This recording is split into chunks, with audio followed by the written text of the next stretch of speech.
अहम खबर दिखाता हूं आपको और एक अहम पड़ाव की तरफ चर्चा को ले चलूंगा। यूक्रेन के बूचा से आया दिल दहलाने वाला वीडियो। टॉप एंगल से, एरियल एंगल से बूचा की बर्बादी का लेटेस्ट वीडियो देखिए। रूसी फौज के हमले में रिहायशी इलाके खंडहर नजर आ रहे हैं। बूचा में हर तरफ इमारतों के मलबे नजर आ रहे हैं।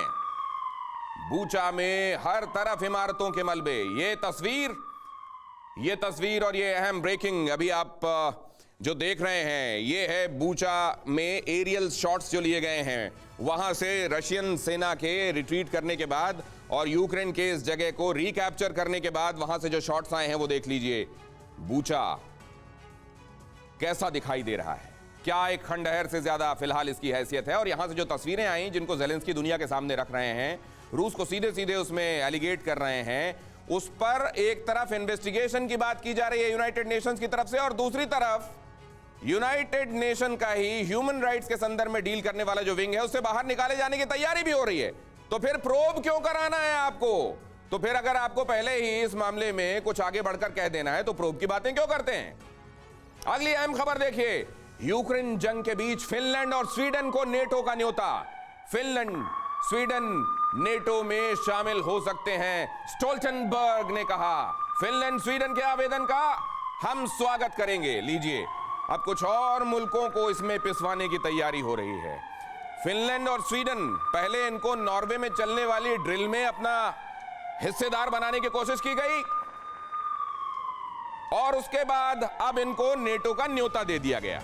मतलब ये कि कौन है वो जो उकसा रहा है देशों को, कौन है जो नेटो, एक बार फिर से मैं इस बात को एम्फसाइज कर दूं, नेटो का जन्म ही इसलिए हुआ था क्योंकि उस समय जो यूएसएसआर था, सोवियत एग्रेशन को रोकने के लिए नेटो का जन्म हुआ था। तो आज नेटो में मुल्कों को जोड़े जाने की आवश्यकता क्या है? यहां जरा ये भी देख लीजिए, स्टोल्टनबर्ग ने ये कह दिया है कि हम नेटो में इनको शामिल करेंगे, लेकिन जो पहले शामिल करने की बातें हुई हैं वो क्या हुआ है? ज़ेलेंस्की ने क्या कहा बाइडेन ने और पुतिन ने क्या कहा? नेटो में शामिल करेंगे बाइडेन ने कहा, नेटो में शामिल होंगे ज़ेलेंस्की ने कहा, पुतिन ने कहा अमेरिका ने यूक्रेन को उकसाया है। फिर क्या हुआ? बातों का ये चक्र कैसे चलता रहा? बाइडेन ने कहा रूस से लड़ो, हम तुम्हारे साथ हैं, नेटो तुम्हारे साथ है, रूस से हम टक्कर लेंगे, ज़ेलेंस्की ने उकसावे में आकर कहा। पुतिन ने कहा बाइडेन ने बहुत बड़ी गलती कर दी, अब इसका खमियाजा यूक्रेन को भुगतना पड़ेगा और यूक्रेन भुगत रहा है, घुन की तरह पिस रहा है अमेरिका और रूस की के अहम के बीच में। और फिर क्या हुआ? कहा गया यूक्रेन को हथियार देंगे, उस पर एतबार भी ला दिया। ज़ेलेंस्की ने कहा किसी भी कीमत पर झुकेंगे नहीं।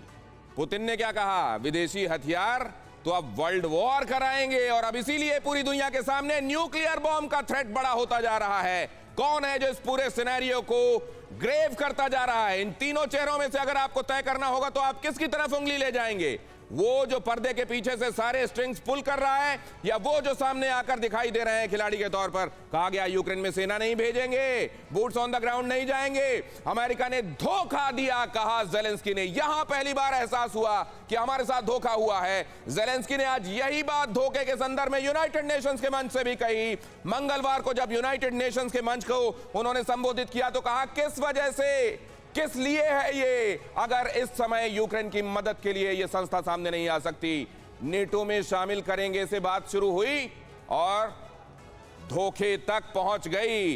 एसपी सिन्हा साहब, ये पूरा मामला कोई देखेगा गौर से कि रूट्स में कौन है, कौन इन बड़ी बड़ी संस्थाओं को खड़ा कर रहा है, अपने इशारे पर नचा रहा है, कौन इस तरह के हालात पैदा कर रहा है और उन हालात को और भड़का रहा है, और क्या उसका नाम लेने में ये दुनिया एक साथ वो नाम ले पाएगी? देखिए, यदि कोई हॉस्पिटल मरीजों को ट्रीट नहीं कर सकता, उसको ठीक नहीं कर सकता, तो वो हॉस्पिटल बर्बाद है। यदि कोई दवाई कामयाब नहीं हो सकती तो उस दवाई का त्याग कर देना चाहिए और दूसरे दवाई को एक्सपेरिमेंट करना चाहिए। यूनाइटेड नेशंस एज ऑर्गेनाइजेशन पूरी तरह से नपुंसक हो चुका है, उसको ऑपरेशनल टीथ नहीं है। United Nations peace keeping force जो है वो भी कई देशों का एक समूह है और उसकी भी यूटिलिटी बहुत लिमिटेड है। United Nations peace keeping force permanent basis पे होनी चाहिए और जहाँ जहाँ ऐसा विश्व युद्ध हुआ है, जहाँ जहाँ युद्ध हुआ है वहाँ पे United Nations peace keeping force का एक अहम रोल होना चाहिए। सुओमोटो यूनाइटेड नेशंस ने यूक्रेन के परिप्रेक्ष्य में United Nations peace keeping force को एक्टिवेट क्यों नहीं किया, क्यों नहीं पैराड्रॉप किया अपने उस ट्रूप्स को? क्योंकि उसके पास ऑपरेशनल टीथ नहीं है। वो एक इंपोर्टेंट ऑर्गेनाइजेशन है जो कुछ नहीं, वो धृतराष्ट्र की तरह तमाशाबीन है। दुर्योधन गेम खेल रहा है, और दुर्योधन मैं मानता हूं कि मिस्टर बाइडेन है।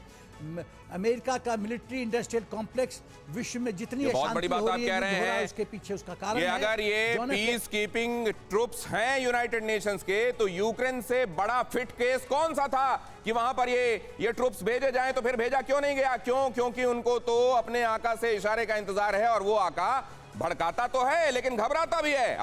परवाह देश की, सोमवार से शुक्रवार रात 10 बजे TV9 भारतवर्ष पर।